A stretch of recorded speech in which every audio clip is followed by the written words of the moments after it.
पिता और बेटी का प्यार। एक दिन एक लड़की ने अपने पिता से पूछा, पापा, क्या आप कभी मेरी वजह से रोए हो? उसका ऐसा पूछने का कारण ये था कि उसने कभी भी अपने पिता को रोते हुए नहीं देखा था। इस सवाल के जवाब में पिता ने कहा, हाँ, एक बार ऐसा कुछ हुआ था जब मैं तुम्हारी वजह से रोया था। ये सुनकर लड़की उस बात को जानने के लिए उत्सुक हो गई कि आखिर वह क्या बात थी जिसने उसके पिता को रुला दिया था। फिर पिता वह किस्सा सुनाने लगे। बात उस समय की है जब तुम 9 माह की थी। एक दिन मैंने तुम्हारे सामने 3 चीज़ें रखी, एक पेन, एक सिक्का और एक खिलौना। मैं ये जानना चाहता था कि तुम उन चीज़ों में से क्या उठाओगे।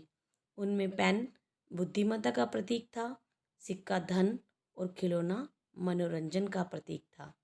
मैं ये सब बस एक जिज्ञासा के कारण कर रहा था।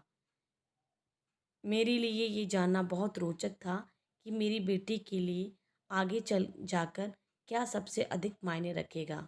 मैं तुम्हारे सामने बैठकर बेसब्री से तुम्हारे अगले कदम का इंतज़ार कर रहा था।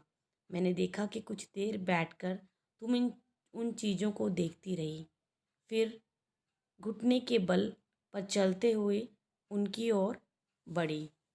जब मैंने तुम्हें आगे बढ़ते हुए देखा तो मेरी धड़कनें मानो रुक गई, लेकिन अगले ही पल तुमने उन सभी चीज़ों को अपने हाथों से एक तरफ हटा दिया और आगे बढ़कर मेरी गोद में चली आई।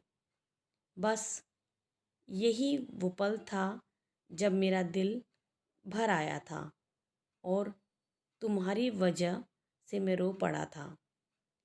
ये किस्सा सुनकर लड़की की आंखों में आंसू आ गए। अगर आपको ये कहानी अच्छी लगी हो तो प्लीज़ सब्सक्राइब माय चैनल।